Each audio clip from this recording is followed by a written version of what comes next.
cuando yo, como profesional, recomiendo a las fincas que yo asesoro y gestiono el riego. Por ejemplo, en el caso del olivo. Para mí este es el calendario de riego. El calendario de riego empezaría en marzo y terminaría en octubre.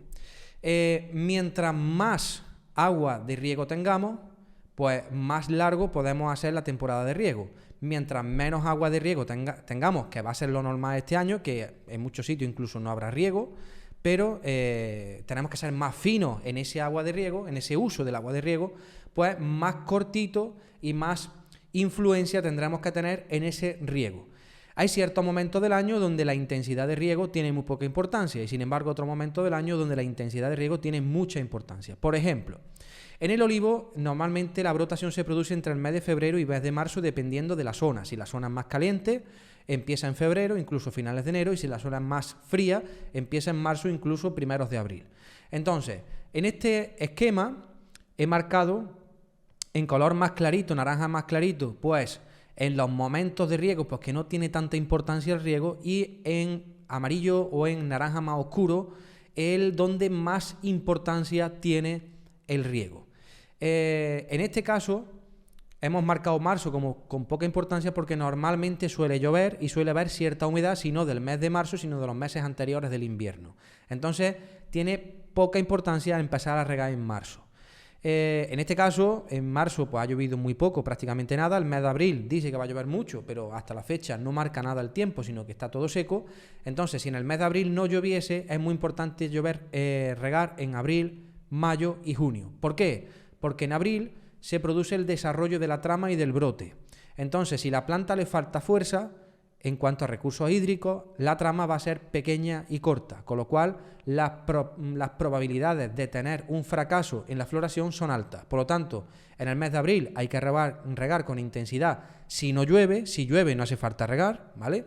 En el mes de mayo, idem de lo mismo. Si hay agua en el suelo porque ha llovido mucho en abril, no es necesario regar, pero si no ha llovido tenemos que regar porque ahí la planta necesita recursos para cuajar la flor. Y en el mes de junio, independientemente si ha llovido o no, es importante dar buenos riegos porque al final en junio nos jugamos bastante pues lo que es el desarrollo del hueso de la aceituna y el desarrollo de la aceituna. Si la aceituna y el hueso se nos queda pequeños en el mes de junio, más o menos julio, pero sobre todo junio, que es cuando desarrolla el hueso, si la aceituna se queda pequeña, luego la aceituna que vayamos a tener en el otoño para la recolección va a ser pequeña. Por tanto, tenemos que hacer que se desarrolle mucho durante el mes de junio. Luego, en mes de julio y agosto, para que el riego se le note al olivo, tenemos que regar con muchísima agua y normalmente es muy poco eficiente. Yo normalmente lo que hago en julio y agosto es o corto riego o aflojo muchísimo. Si estoy regando, por ejemplo, 2 veces en semana, yo lo que hago es regar pues a lo mejor una vez cada 2 semanas o una vez cada 2 semanas, una semana sí, una semana no, o incluso una vez al mes. Reduzco mucho y luego cuando llega a finales de agosto, primeros de septiembre, empiezo a regar con mucha intensidad, con el objetivo de que a partir del mes de septiembre es cuando la planta hace aceite y por tanto es cuando la planta no debe de estar estresada. En octubre, pues si no ha llovido, se suele dar algún riego, sobre todo para evitar daños en la recolección del mes de noviembre, pero normalmente no es una época ya de riego. Entonces, importante, para mí los momentos de máxima importancia para el riego en el olivo son abril, mayo, junio y luego septiembre. Aproximadamente entre un 30 a un 50% del agua la aplico aquí. Que llueve bien en primavera, normalmente aplico en junio sobre un 30% del total del agua que voy a aplicar.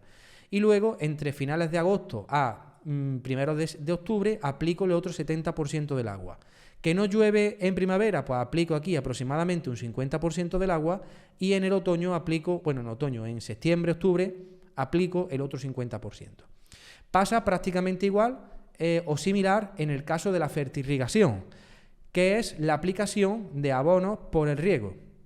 Se recomienda aplicar en marzo y abril con el objetivo de que la planta desarrolle lo máximo posible la trama y el tallo. En mayo no se aplica porque en floración yo no recomiendo aportar nada a la planta, sino que la planta tiene que estar bien preparada antes de llegar a floración. Y en el mes de junio se aplica para el endurecimiento del hueso y desarrollo del hueso, de tal manera que la aceituna sea del mayor tamaño posible y de esta manera pase mucho mejor el verano. Julio y agosto normalmente yo no le aplico nada de fertirrigación porque la planta está estresada y no tenemos necesidad de gastarnos dinero en eso.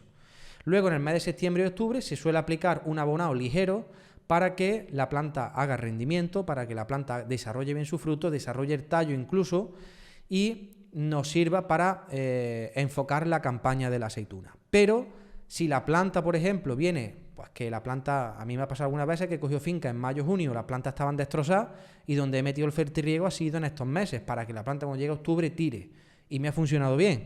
Pero de forma genérica, esto es un calendario tanto de riego como fertirriego que desde mi punto de vista es bastante acertado, ¿vale? ¿Con qué recomendamos nosotros el riego en el olivo?